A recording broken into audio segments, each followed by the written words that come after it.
What would you do if a complete stranger walked up to you and said you'd be dead within 24 hours? Most people would laugh it off, call security, or simply walk away. But what if that stranger had never been wrong before? What if she had a gift that defied all logic and reason? This is the true story of Marcus Wellington, a 42-year-old tech millionaire who built his fortune on facts, data, and cold hard logic. He didn't believe in fortune tellers, psychics, or anything that couldn't be measured in spreadsheets. Until one rainy Tuesday evening when a mysterious woman approached him outside his favorite restaurant and spoke words that would turn his perfectly ordered world upside down. The woman's name was Elena Vasquez, and she had been carrying a burden for over 30 years. She could see death coming for people, sometimes days or weeks in advance. She had tried to warn others before, only to be dismissed as a fraud or mentally unstable. But she couldn't stay silent anymore, not when she saw the darkness gathering around Marcus like storm clouds. What happened next would challenge everything Marcus thought he knew about life, death, and the thin line between the two worlds. It's a story about second chances, hidden truths, and the power of believing in something beyond our understanding. Most importantly, it's about how one warning from a stranger can completely change the course of a life. This is their story, told exactly as it happened, with nothing added and nothing taken away. Marcus Wellington stepped out of Romano's Italian bistro into the cool Seattle evening, his stomach full of perfectly prepared salmon and his mind already racing toward tomorrow's board meeting. At 42, he had built Wellington Technologies from a garage startup into a billion-dollar empire, and he approached every aspect of his life with the same methodical precision that had made him wealthy beyond his wildest dreams. The rain had stopped, leaving the sidewalks slick and reflecting the neon signs of downtown Seattle. Marcus pulled out his phone to call his driver when he noticed her standing under the streetlight about 20 feet away. She was a small woman, probably in her 50s, with graying black hair pulled back in a simple ponytail. Her clothes were neat but inexpensive, the kind you might find at a discount store. What struck him most were her eyes, dark brown and incredibly intense, as if she was seeing something beyond what was visible to everyone else. She walked toward him with purpose, not hesitation, and Marcus immediately felt uncomfortable. Living in a major city had taught him to be wary of strangers who approached with too much confidence, especially at night. He had encountered his share of people looking for handouts, investment opportunities, or worse. His hand moved instinctively toward his jacket pocket where he kept his pepper spray. The woman stopped about 5 feet away from him and spoke in accented English, her voice soft but urgent. Her words hit him like a physical blow, even though they made no logical sense. "You will die tomorrow," she said simply, as if she was commenting on the weather. "I had to warn you." Marcus stared at her for a moment, processing what she had just said. Then, he did what any rational person would do. He laughed. It started as a chuckle, but grew into genuine laughter that echoed off the wet pavement. The woman didn't smile or react at all. She just watched him with those intense eyes, waiting for him to finish. "Lady, I don't know what kind of scam you're running, but you picked the wrong guy," Marcus said, shaking his head. "I don't believe in fortune-telling, crystal balls, or whatever this is.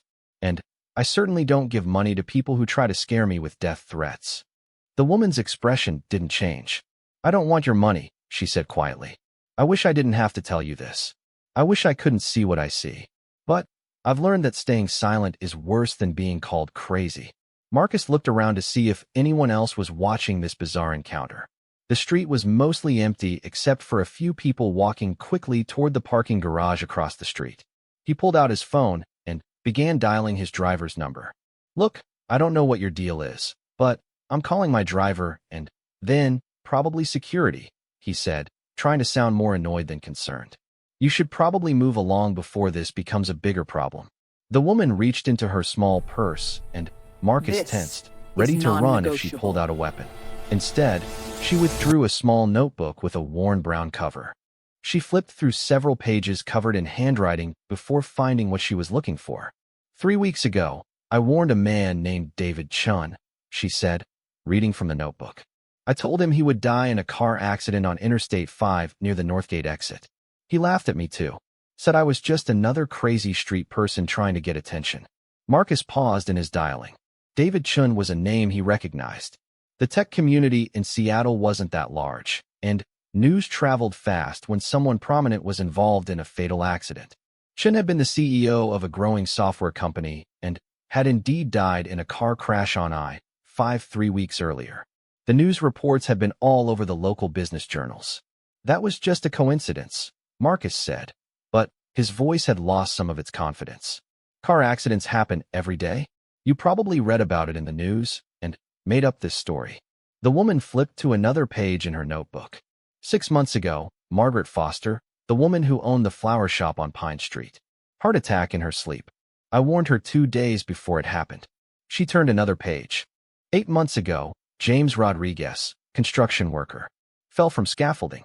I saw him at a coffee shop and told him to be extra careful at work. Marcus felt a chill that had nothing to do with the evening air. He recognized those names too. Seattle's business community was tight-knit, and deaths of local business owners usually made the news. The flower shop had closed after the owner's sudden death, and he remembered reading about the construction accident in the paper. Anyone can read obituaries and make up stories, he said, but he was no longer dialing his phone. This is just some elaborate con game. The woman closed the notebook and looked directly at him. You drive a black Tesla Model S, license plate WTX, 2019. You live in a penthouse apartment in Belltown. You have a scar on your left hand from a childhood accident with a broken bottle. Your mother died when you were 16, and you still call her grave on her birthday every year. Marcus's blood went cold. The license plate was personalized and could be researched, and his address might be found online with enough digging. But the scar was barely visible unless you knew to look for it, and absolutely nobody knew about his private calls to his mother's grave. He had never told anyone about that ritual, not his ex-wife, not his closest friends, not even his therapist. How do you know that? He whispered, his earlier confidence completely evaporated. I see things, she said simply. I don't understand why or how it works. I only know that when I see death coming for someone, I have to warn them. Sometimes they can change what's going to happen. Sometimes they can't. But I have to try. Marcus looked at this ordinary-looking woman standing under the streetlight and felt his entire worldview shifting. He had built his success on logic, facts, and things that could be measured and quantified. The idea that someone could predict death defied everything he believed about how the world worked. What exactly did you see? He asked quietly. You're going to have a heart attack tomorrow afternoon, she said. Around 2 o'clock.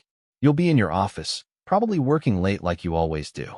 The stress, the caffeine, the lack of sleep, it's all been building up. Your body is going to give out. Marcus automatically placed his hand over his chest. He had been feeling more tired lately, and his doctor had mentioned something about his blood pressure being a bit high at his last physical. But he was only 42. He exercised regularly, or at least he had until work got so busy. He ate well, mostly. And heart attacks happened to other people, older people, people who didn't take care of themselves. That's impossible, he said, but his voice lacked conviction. I just had a physical 6 months ago. My doctor said I was fine. When was the last time you took a real vacation? The woman asked. When was the last time you slept more than 5 hours a night? When was the last time you went a full day without checking your email or thinking about work? Marcus tried to remember and realized he couldn't. His company had been in the middle of a major acquisition for months, and he had been working 16-hour days trying to make sure every detail was perfect. He had been living on coffee and adrenaline, telling himself he would rest after the deal was done. Even if what you're saying is true, which I'm not admitting it is, what am I supposed to do about it? He asked. You can't just avoid having a heart attack by wanting to avoid it. The woman reached into her purse again and pulled out a business card. It was simple white cardstock with just a phone number printed in black ink. No name, no address, no fancy graphics. Call me tomorrow morning, she said, handing him the card. Early, before you go to work.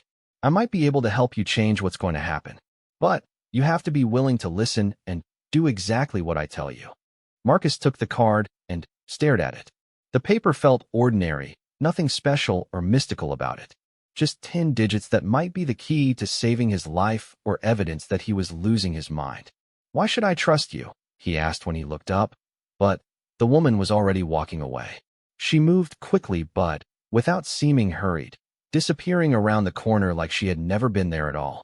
Marcus stood alone under the streetlight, holding the business card and trying to make sense of what had just happened.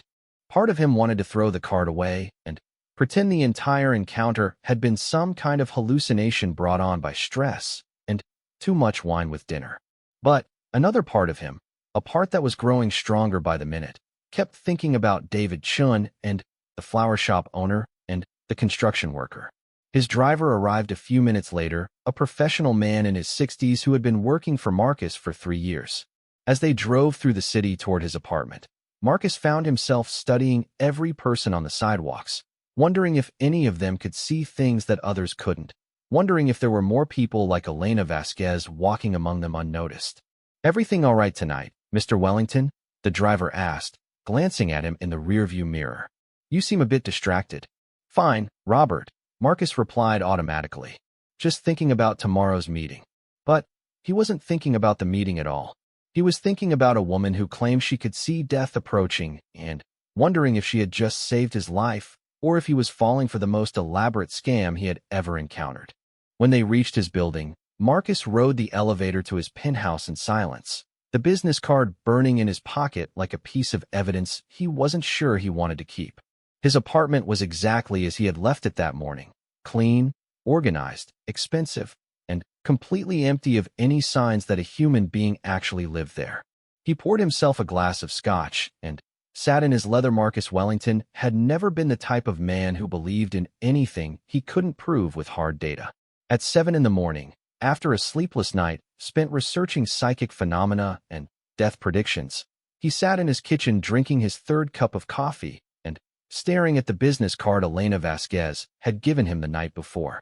The rational part of his mind, the part that had built a billion-dollar empire through careful analysis and strategic thinking, told him to throw the card away and forget the entire encounter had ever happened. But there was another voice in his head, quieter but more persistent, that kept whispering the names she had mentioned: David Chun, Margaret Foster, James Rodriguez. All dead, exactly as she had described. Marcus had spent hours during the night verifying the details Elena had provided. David Chun had indeed died in a car accident on Interstate 5 near the Northgate exit, exactly 3 weeks earlier. The newspaper reports confirmed every detail, down to the time of day and the specific location. Margaret Foster, the flower shop owner, had died of a heart attack in her sleep 6 months ago. The obituary was still available online, along with several articles about the closure of her beloved shop on Pine Street. The construction worker, James Rodriguez, had been more difficult to research, but Marcus had eventually found the story buried in the back pages of the Seattle Times online archive. Rodriguez had fallen from scaffolding 8 months earlier, dying instantly from injuries sustained in the fall. The article mentioned that he had been known for his careful attention to safety protocols, making the accident even more tragic and unexpected. 3 predictions, 3 deaths, all exactly as Elena had described them. The statistical probability of guessing such specific details correctly was so low that Marcus's analytical mind couldn't dismiss it as pure coincidence. Either Elena Vasquez was running the most sophisticated con game he had ever encountered, or she actually possessed some kind of supernatural ability. At 7:30 a.m., Marcus picked up his phone and dialed the number on the card. His hands were steadier than he had expected, but his heart was racing as he listened to the ringing on the other end. Part of him hoped no one would answer, that the number would be disconnected, and he could convince himself the whole thing had been some kind of elaborate prank. Elena answered on the 3rd ring, as if she had been waiting for his call. "Mr. Wellington," she said before he could speak. "I was hoping you would call." "How did you know it was me?" Marcus asked, though he suspected he already knew the answer. "The same way I knew about your mother, about the scar on your hand, about what's going to happen to you today," Elena replied gently.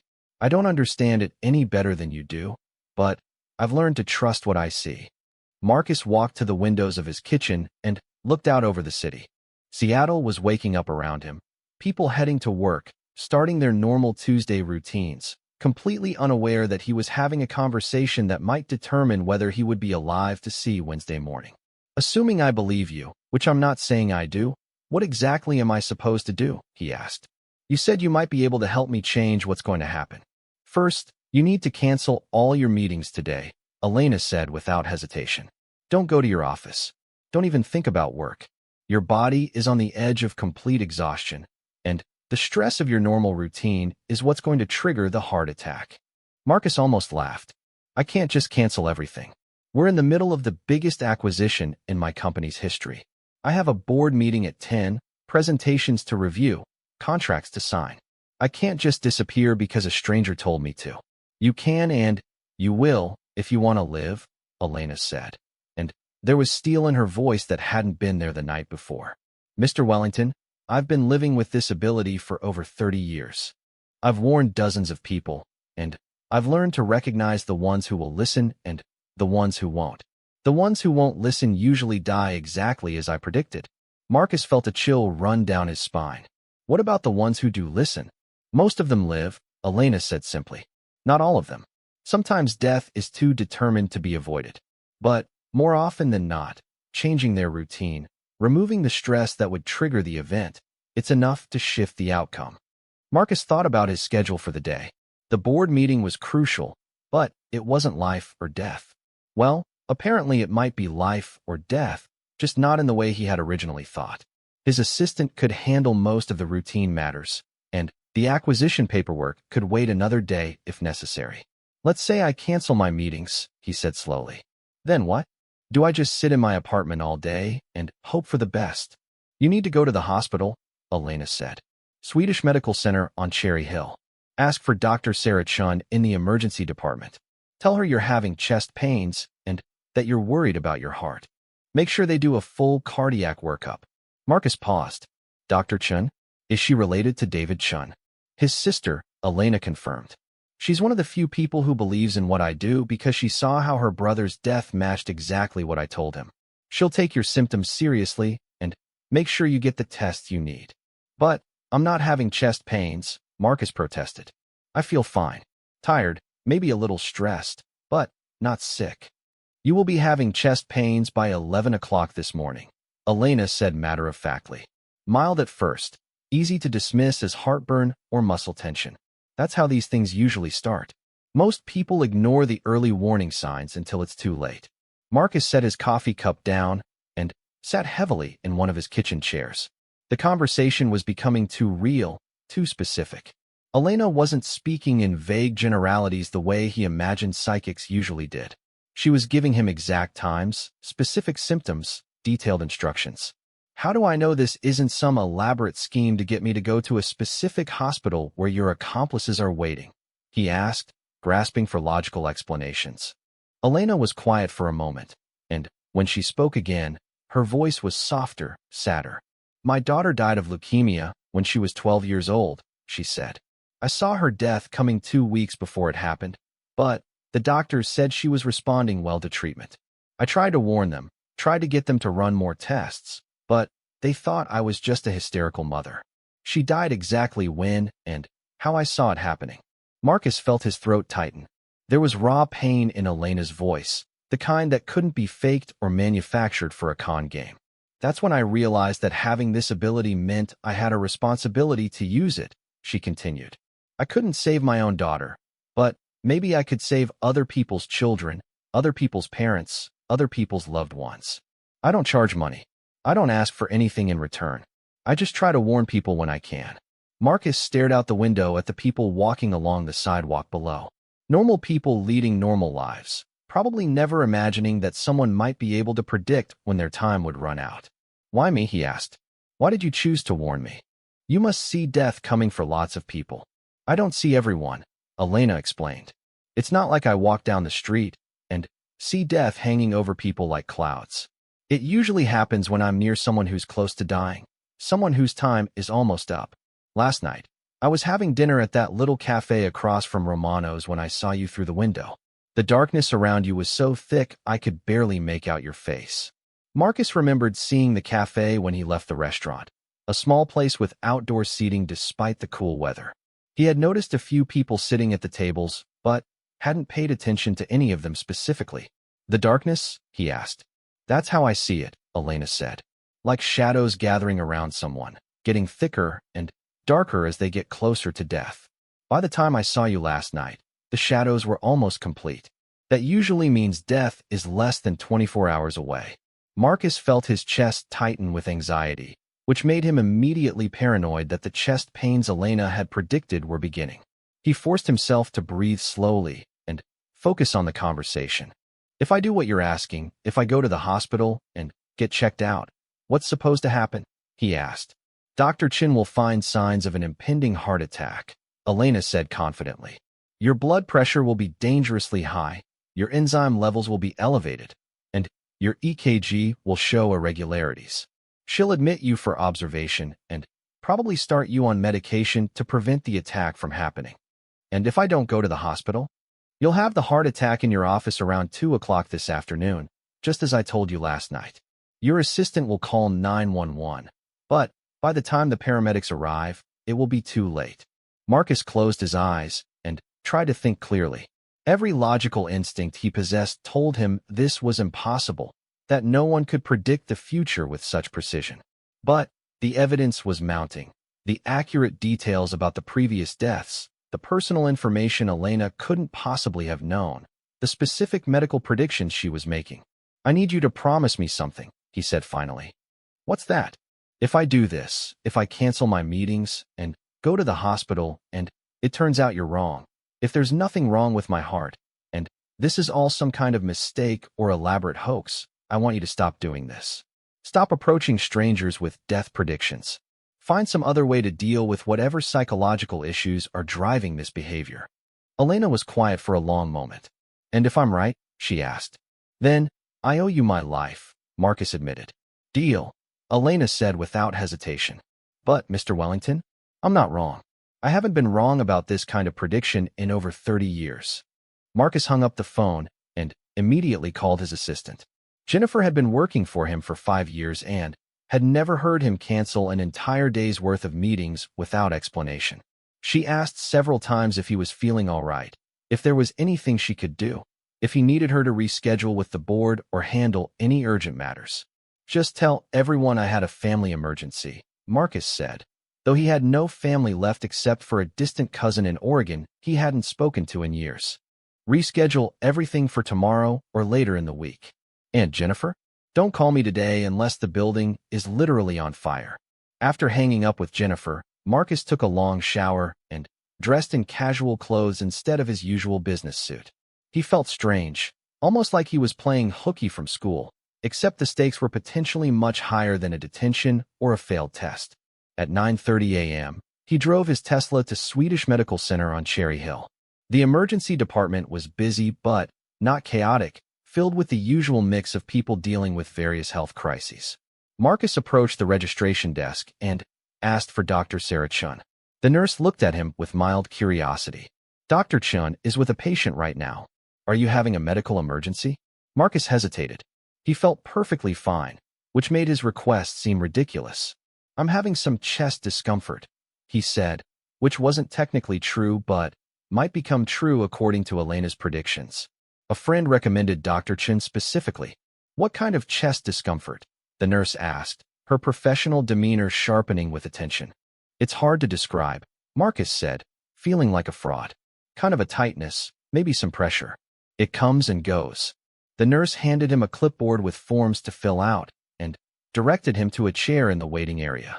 Marcus spent 20 minutes answering questions about his medical history, emergency contacts, and insurance information.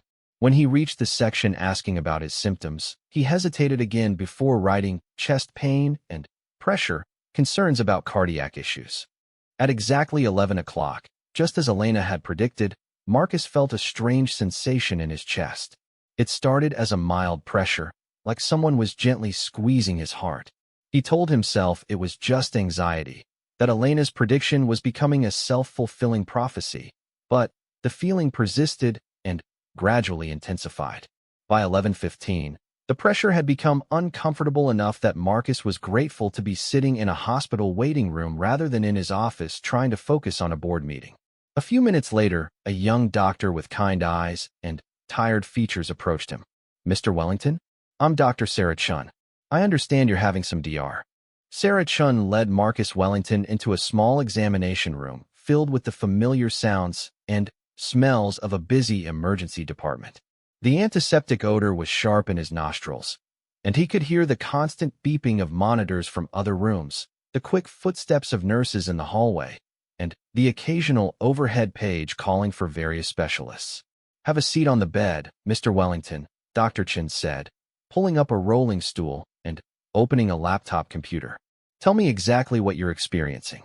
Marcus settled onto the examination table, the paper crinkling beneath him. The pressure in his chest had not subsided since it began at 11 o'clock, exactly as Elena had predicted. If anything, it seemed to be getting slightly worse, though he tried to convince himself it was just his imagination. "It started about 20 minutes ago," he said, placing his hand over his heart. "It feels like someone is squeezing my chest, or like there's a weight sitting on it. It's not sharp pain, more like constant pressure." Dr. Chin nodded as she typed notes into her computer. "Any radiation of the pain? Does it spread to your arms, neck, jaw, or back?" Marcus considered the question carefully. "Maybe a little into my left arm," he admitted. "I thought it might just be from sleeping wrong. But now that you mention it, there is a slight ache. Any shortness of breath, nausea, or sweating?" "I'm a little short of breath, but I figured that was just anxiety from being here," Marcus said.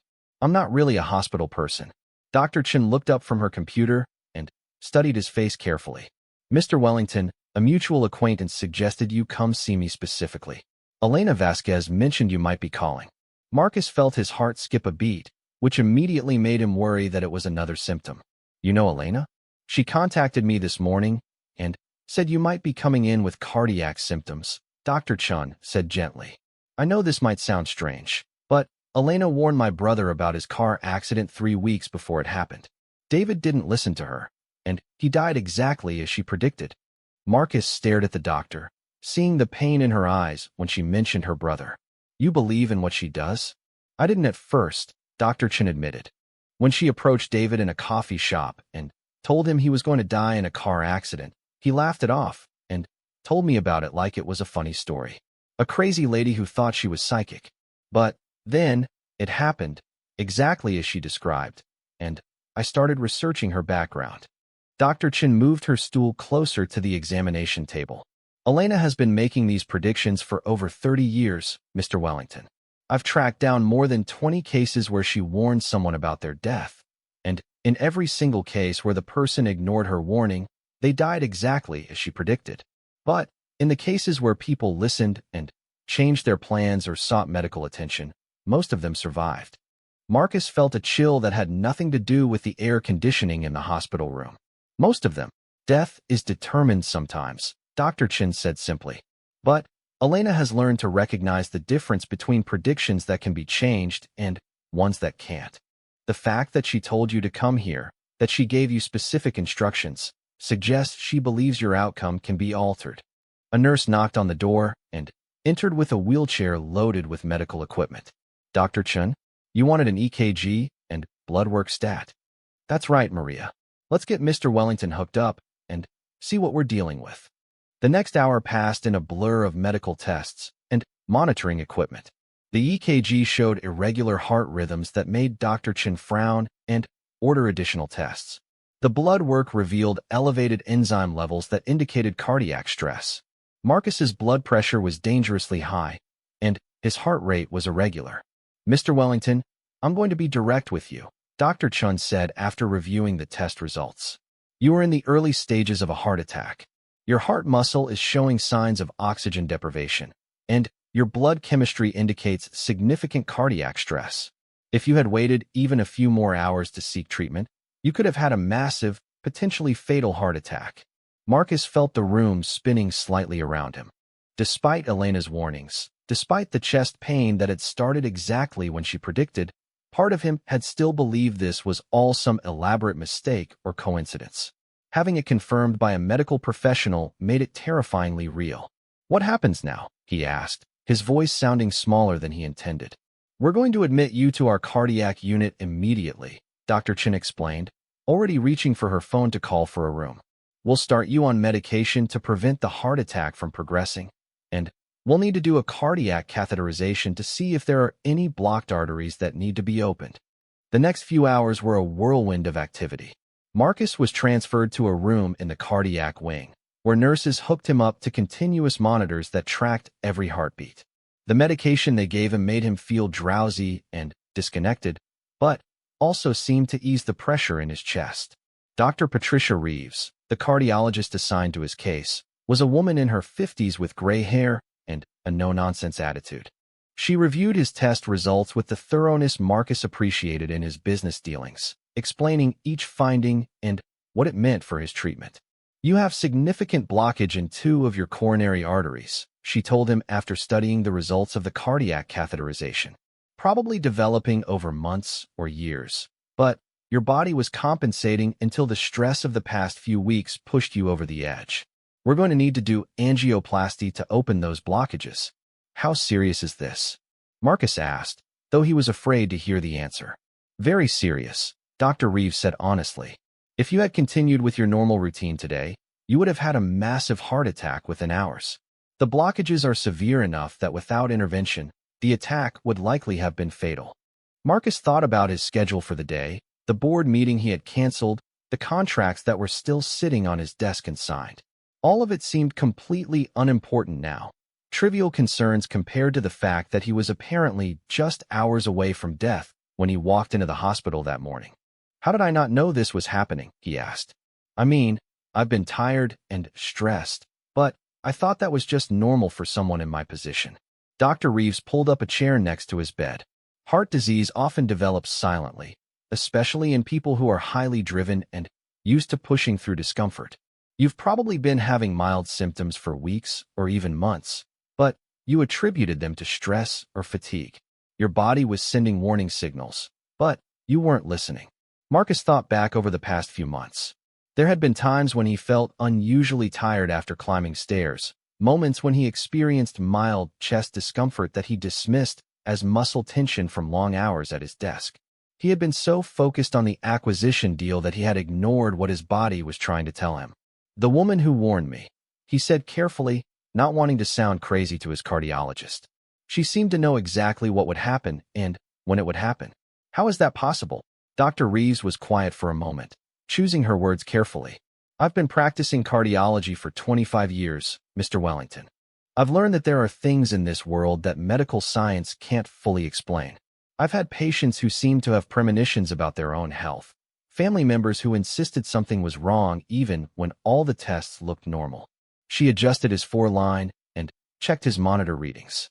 "What I can tell you is that someone who cared enough to warn you probably saved your life. Whether that was intuition, medical knowledge, or something else entirely, I'm grateful they convinced you to come in when you did." As evening approached, Elena Vasquez appeared in the doorway of Marcus's hospital room. She looked smaller and more tired than she had the night before, but her dark eyes held the same intensity he remembered. "May I come in?" she asked softly. Marcus nodded, and Elena entered the room, closing the door behind her. She approached his bed cautiously, as if she wasn't sure she would be welcome. "How are you feeling?" she asked. "Alive, thanks to you," Marcus said, and he meant it. "The doctors confirmed everything you predicted. If I hadn't come to the hospital when you told me to, I would have died this afternoon." Elena nodded, but didn't look satisfied or triumphant. If anything, she looked sad, burdened by knowledge she wished she didn't possess. "I'm glad you listened," she said simply. "Most people don't." Marcus studied her face, trying to understand the woman who had saved his life. "Dr. Chin told me about her brother, about how you tried to warn him too. It must be difficult, knowing things like that, and having people not believe you." "It's the hardest thing I've ever had to live with," Elena admitted. "Seeing death coming for people and knowing that most of them will dismiss me as a crazy woman.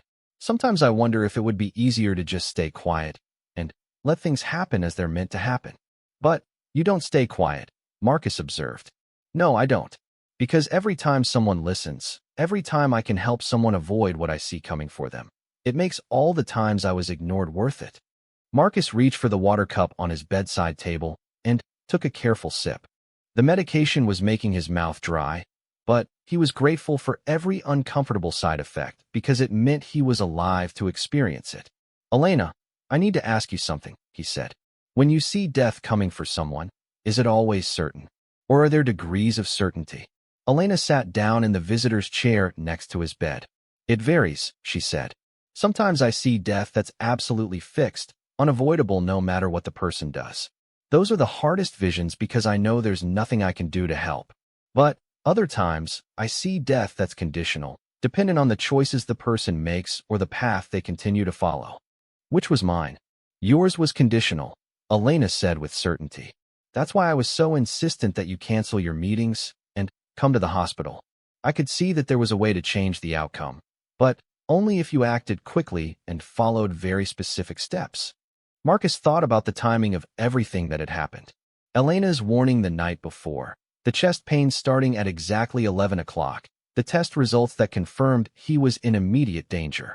It all seemed too precise to be coincidence, but too impossible to be real. How long have you been able to see these things? He asked. Elena's expression grew distant, as if she was remembering the angioplasty procedure was scheduled for the following morning, and Marcus spent a restless night in the cardiac unit, his mind racing despite the sedatives the nurses had given him. Every few hours, someone came to check his vital signs, draw blood, or adjust his medication, making sleep nearly impossible. But it wasn't the hospital routine that kept him awake. It was the impossible reality of what had happened to him. Elena had visited for about an hour the evening before, answering his questions with a patience that suggested she had been through similar conversations many times before. When she left, she had given him her phone number again, written in careful handwriting on a piece of hospital notepad paper. "Call me when you're feeling better," she had said. "There are things about this ability that might be easier to understand once you've had time to process what happened to you." Now, lying in the dark hospital room listening to the sounds of the night shift, Marcus found himself thinking about Elena's story, about the dozens of people she claimed to have warned over the years. He was a man who built his success on research and verification, and even though Elena had proven herself by saving his life, he still needed to understand how this was possible. At 6 in the morning, unable to sleep and not due for surgery until 10, Marcus used his phone to begin researching Elena Vasquez. It didn't take long to find her basic information. She was 53 years old, worked part-time as a house cleaner for several wealthy families in the Seattle area, and had lived in the same modest apartment in the Beacon Hill neighborhood for over 15 years. What was more interesting were the scattered references he found to her predictions. A thread on a local Seattle forum from 3 years earlier where someone posted about a crazy lady who had warned them about a house fire. The poster had initially dismissed Elena as mentally unstable, but then admitted that their house had indeed burned down exactly 1 week later, just as she had predicted. Marcus found an obituary from Margaret Foster, the flower shop owner Elena had mentioned, which included comments from customers who remembered a woman warning Margaret to be careful of her heart, just days before her fatal heart attack. One commenter specifically mentioned that Margaret had laughed off the warning, saying some fortune-teller type had approached her outside her shop. The more Marcus searched, the more references he found. Never anything official or documented in mainstream media, but scattered across social media posts, local forum discussions, and personal blogs. Always the same pattern. Elena would approach someone with a specific warning about their death. Most people would dismiss her, and then events would unfold exactly as she had predicted. Dr. Reeves arrived at 7:30 to discuss the upcoming procedure and review his test results from the night before. Marcus's condition had stabilized with medication, but the blockages in his coronary arteries were still severe enough to require immediate intervention. "How are you feeling this morning?" Dr. Reeves asked, checking the monitors that had been tracking his heart rhythm throughout the night. "Better, I think," Marcus replied honestly. "The chest pain is gone, and I actually feel more rested than I have in months, despite being in a hospital bed. That's the medication working, combined with the fact that you're finally getting some rest," Dr. Reeves explained. "Your body was under enormous stress, and forcing yourself to slow down probably saved your life even before we started treatment." Marcus thought about his usual schedule, 16-hour workdays, constant phone calls and emails, meals eaten at his desk while reviewing contracts or financial reports. He couldn't remember the last time he had spent a full day without thinking about business. Dr. Reeves, can I ask you something about the woman who warned me to come here? Marcus said. Elena Vasquez. Have you ever heard of anyone like her before? Dr. Reeves paused in her examination of his chart. You mean people who claim to predict medical emergencies? People who actually can predict them, Marcus clarified. Not scam artists or fortune tellers, but someone who genuinely seems to know when people are going to die. Dr. Reeves was quiet for a moment, and Marcus could see her considering how to respond. In my 25 years of practice, I've encountered a few cases that were difficult to explain medically, she said carefully. Family members who insisted something was wrong with a patient even when all our tests showed normal results. And then, the patient would take a turn for the worse within hours. But never anything as specific as what Elena told me. No, never anything that specific, Dr. Reeves admitted. Usually, it's more like a general sense that something isn't right, not precise predictions about timing and symptoms. What Elena did, warning you about the exact type of medical emergency and when it would occur, that's unprecedented in my experience. After Dr. Reeves left to prepare for the surgery, Marcus continued his research into Elena's background. He found records showing that she had emigrated from El Salvador 35 years earlier, when she was 18 years old. She had married a man named Carlos Vasquez, who died in an industrial accident 12 years later, leaving her to raise their daughter alone. The daughter, Maria, had died of leukemia at age 12, just as Elena had told Marcus during their phone conversation. The death certificate and hospital records confirmed the timeline Elena had provided, and Marcus found a brief newspaper article about the case that mentioned the family's struggle with the medical costs and the tragic loss of such a young life. Marcus felt a deep sadness reading about Elena's personal losses. She had experienced more tragedy than most people could imagine, losing both her husband and her only child while still young herself. It helped explain the resigned sadness he had seen in her eyes, the way she spoke about death as if it was an old, unwelcome acquaintance. At 9:30, the nurses began preparing Marcus for the angioplasty procedure. They gave him additional medication that made him drowsy, and, as they wheeled him toward the cardiac catheterization lab, he found himself thinking about the chain of events that had led him to this moment. If Elena hadn't been at that cafe the night before, if she hadn't noticed him through the restaurant window, if she hadn't had the courage to approach a complete stranger with an impossible warning, he would be dead by now. Instead, he was about to undergo a procedure that would not only save his life, but potentially give him many more years than he would have had otherwise. The angioplasty itself took about 2 hours. Marcus was conscious, but sedated, able to watch on the monitor as Dr. Reeves inserted a tiny balloon into his blocked arteries and inflated it to compress the plaque against the arterial walls. She then placed small metal stents to keep the arteries open, restoring normal blood flow to his heart muscle. The procedure went perfectly, Dr. Reeves told him as they wheeled him back to his room in the cardiac unit. Both blockages have been cleared, and your blood flow is back to normal. You're going to feel much better in a few days. As Marcus recovered from the sedation, he realized that Elena had been right about every detail. The timing of his symptoms, the severity of his condition, even the successful treatment that would save his life. She had seen it all with impossible accuracy and had cared enough about a complete stranger to intervene. That evening, as Marcus was feeling alert enough to have visitors, Elena returned to his hospital room. She brought a small bouquet of flowers that looked like they had been picked from someone's garden rather than purchased at a florist shop.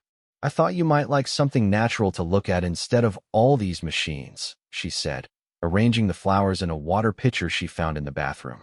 Elena, I've been thinking about this all day, Marcus said. I've been researching your background, trying to understand how what you do is possible.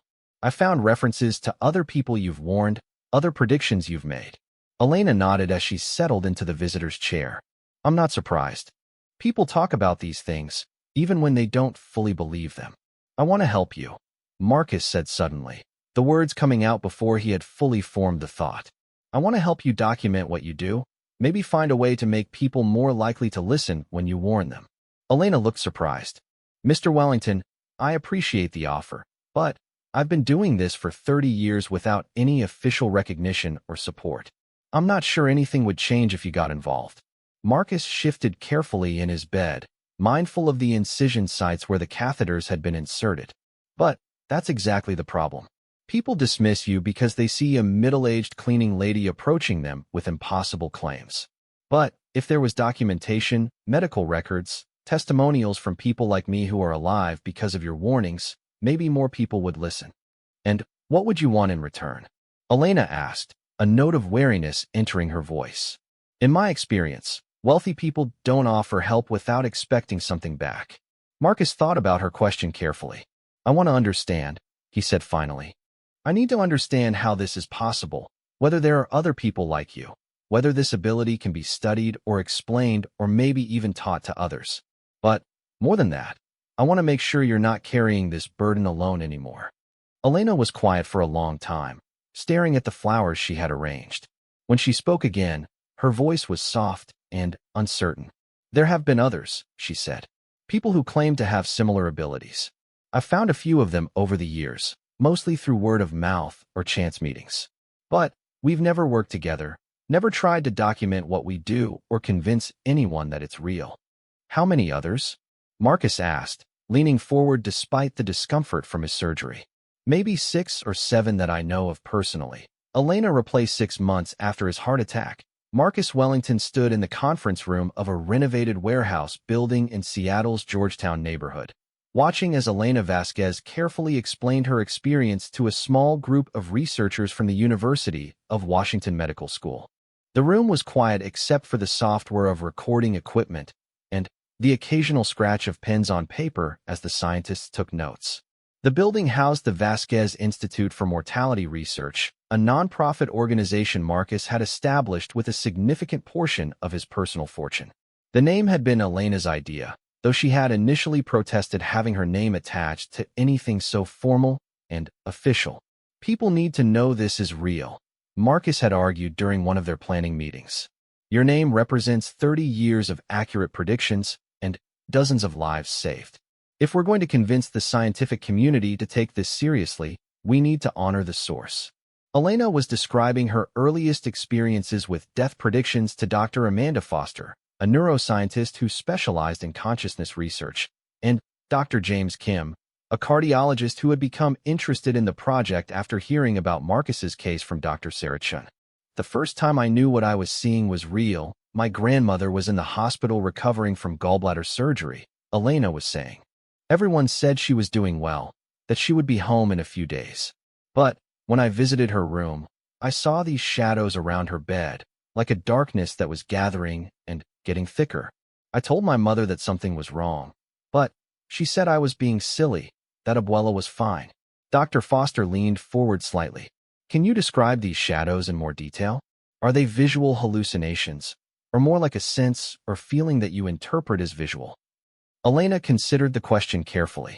Over the past few months of interviews with various researchers, she had become better at describing her experiences in terms that scientists could analyze and potentially understand. They're definitely visual, she said. I see them with my eyes, not just in my mind. They look like smoke or dark fog, but they don't move like normal smoke. They seem to be drawn to the person who's going to die, getting thicker and darker as the time gets closer. Dr. Kim was reviewing Elena's documented predictions, a thick file that Marcus had compiled with the help of a private investigator who specialized in verifying unusual claims. The file contained death certificates, newspaper obituaries, hospital records, and testimonials from people Elena had warned who were still alive because they had listened to her. Elena, in the case of Mr. Wellington, you predicted not just that he would die, but the specific cause and approximate time, Dr. Kim observed. How detailed are these visions usually? It varies, Elena replied. Sometimes I just see that death is coming, but I don't know how or when. Other times, like with Marcus, I see more specific details. I knew he was going to have a heart attack because I could see the shadows gathering around his chest specifically. The timing usually becomes clearer as the event gets closer. Marcus stood at the back of the room, listening to Elena describe the experience that had saved his life. In the months since his surgery, he had made significant changes to his lifestyle and business practices. He had delegated more responsibility to his management team, reduced his working hours, and started taking actual vacations for the first time in his adult life. But the most important change had been his decision to dedicate a substantial portion of his resources to understanding Elena's ability and finding others like her. The Vasquez Institute now employed 8 researchers from various fields including neuroscience, psychology, cardiology, and consciousness studies. Dr. Foster was explaining the preliminary findings from their research. We've now documented predictions from Elena and 3 other individuals with similar abilities. The success rate for specific, timely warnings is remarkably high, almost 90% when the subject follows the recommended course of action. The 3 other individuals Elena had mentioned were part of the Institute's research program. Thomas Chun, the elderly man from Portland who predicted fatal accidents, had joined the project after Elena contacted him through a mutual acquaintance. Dr. Rachel Martinez from San Francisco, who specialized in cancer premonitions, had been the most skeptical about participating until she learned about the scientific approach they were taking. The teenage girl from Vancouver, whose name was Sarah Littlefoot, had been the most surprising addition to their research group. Her family had moved to Seattle specifically so she could participate in the Institute's program after her predictions of 3 classmates' deaths had made her life impossible in her hometown. What we're seeing challenges everything we thought we knew about consciousness and temporal perception, Dr. Foster continued. These individuals appear to be accessing information about future events that should be impossible according to our current understanding of physics and neuroscience. Marcus had spent considerable time learning about the scientific theories that might explain what Elena and the others could do. Some researchers believe they were accessing quantum information through mechanisms that weren't yet understood. Others theorized that consciousness itself might not be bound by linear time in the way most people assumed. Dr. Kim was more focused on the practical applications. Regardless of how this ability works, we have documented evidence that it can save lives. Elena's intervention with Mr. Wellington prevented a fatal heart attack. Thomas predicted a bridge collapse in Oregon that would have killed at least 12 people. Rachel identified early-stage cancers in 4 different patients before they showed any symptoms. The Institute had established protocols for verifying and acting on the predictions they received. When one of their research subjects reported a death premonition, the Institute would contact the relevant authorities or medical professionals with carefully worded warnings that didn't reveal the supernatural source of the information. They had prevented 17 deaths in 6 months, though the public would never know how many tragedies had been averted by what appeared to be random tips or lucky coincidences. Marcus had learned that sometimes the greatest good was done in secret, without recognition or credit. Elena finished her interview with the researchers and joined Marcus at the back of the conference room. She looked tired but more at peace than when he had first met her.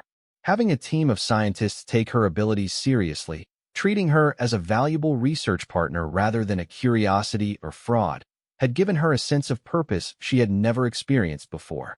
"How are you feeling about all this?" Marcus asked quietly as they watched Dr. Foster and Dr. Kim discuss the implications of the afternoon session. "Strange," Elena admitted. "For 30 years, I carried this alone. I warned people when I could, but most of the time I felt helpless, like I was shouting into the wind. Now there are all these smart people working to understand what I do, and maybe find ways to help more people." Marcus nodded. The Institute was already exploring whether Elena's ability could be enhanced or whether others might be trained to develop similar capabilities. Dr. Foster believed that consciousness research was on the verge of major breakthroughs that could revolutionize how humanity understood the nature of time, death, and the human mind. "Do you ever regret that night when you warned me?" Marcus asked. "Everything that's happened since then, all the attention and research and publicity, it's completely changed your life." Elena was quiet for a moment, watching Sarah Littlefoot practice meditation techniques with one of the Institute's graduate students. At 19, Sarah was learning to control and focus her abilities in ways that Elena had never imagined possible. "I used to think this ability was a curse," Elena said finally. "Something that made me different and isolated from other people. But watching these young researchers get excited about what we can do, seeing Sarah learn to use her gift without the fear and shame I carried for so long, I'm starting to think maybe it's not a curse after all." Marcus thought about his own transformation over the past 6 months. The heart attack had forced him to slow down and reevaluate his priorities, but meeting Elena had opened his eyes to possibilities he never could have imagined. He had built his fortune by recognizing opportunities that others missed, but this was different. This was about something far more important than money or success. Dr. Foster approached them with a tablet displaying brain scan images. "Elena, I wanted to show you something interesting from today's session. When you were describing your vision of Mr. Wellington's death, certain areas of your brain showed activity patterns we've never seen before. The brain scans showed unusual activation in regions associated with temporal processing and pattern recognition, but also in areas that researchers didn't fully understand.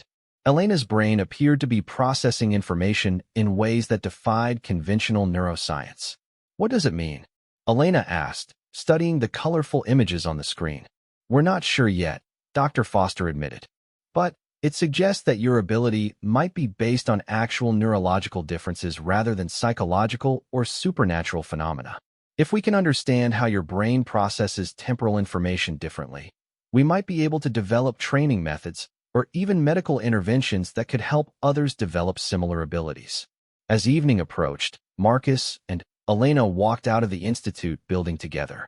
The Seattle skyline stretched out before them, millions of lights representing millions of people, each living their lives without knowing that a small team of researchers was working to unlock one of the greatest mysteries of human consciousness. "Elena, can I ask you something I've been wondering about for months?" Marcus said as they reached the parking area where their cars were waiting. "Of course. That night when you warned me, you said you didn't want your money and that you wished you didn't have to tell me what you saw. But you also said that staying silent was worse than being called crazy. What made you decide to keep trying after all the people who didn't believe you?" Elena looked back at the building that now housed the institute dedicated to understanding her life's work. "My daughter," she said simply. "Maria died when she was 12, and I saw her death coming weeks before it happened. I tried to warn the doctors, tried to get them to run more tests, but they thought I was just a frightened mother who didn't understand medicine." She opened the door of her car, a modest sedan that Marcus had offered to replace with something more luxurious, but that she had chosen to keep. "After Maria died, I realized that my ability wasn't given to me for my own benefit. It was given to me to help other people's children, other people's parents, other people's loved ones. Every time I stay silent, and someone dies who could have been saved, I fail Maria all over again." Marcus watched Elena drive away into the Seattle night, this remarkable woman who had saved his life and was now working to save countless others. He thought about the chain of coincidences that had brought them together. His decision to eat at Romano's that particular evening, Elena's choice to warn him despite 3 decades of rejection and ridicule, his willingness to listen to something that challenged everything he believed about reality. 6 months ago, Marcus Wellington had been a successful businessman who thought he understood how the world worked. Now he was funding research into phenomena that science couldn't explain, working with people who could see death approaching, and learning that consciousness might be far stranger and more powerful than anyone had ever imagined. As he drove home to his penthouse apartment, Marcus realized that Elena's warning had given him something far more valuable than additional years of life. It had given him purpose, meaning, and the knowledge that sometimes the most important truths come from the most unexpected sources. The Vasquez Institute for Mortality Research continued to grow and evolve, attracting researchers from around the world who were willing to study phenomena that challenged conventional scientific thinking. They published their findings in peer-reviewed journals, presented at conferences, and slowly began to change how the scientific community thought about consciousness, time, and human potential. And in hospitals and homes across the Pacific Northwest, people who might otherwise have died lived to see another day, saved by warnings that seemed to come from nowhere but were actually the result of one woman's extraordinary gift and her determination to use it for good, no matter how many people called her crazy along the way. Marcus Wellington never forgot that his second chance at life began with a stranger's warning outside an Italian restaurant on a rainy Tuesday evening. And Elena Vasquez never forgot that sometimes, just sometimes, people do listen when you tell them something impossible that might save their life. IED. There's an old man in Portland who sees fatal accidents before they happen. A woman in San Francisco who knows when people are going to die from cancer. A teenage girl in Vancouver who predicted 3 different deaths in her high school before her family moved away to escape the attention. Marcus felt his analytical mind engaging with the puzzle Elena was presenting. Have any of you ever been studied by researchers? Scientists? Doctors? Anyone trying to understand how this works? Elena shook her head. Most of us learned early to keep quiet about what we see. The attention is usually negative, and it interferes with our ability to help people.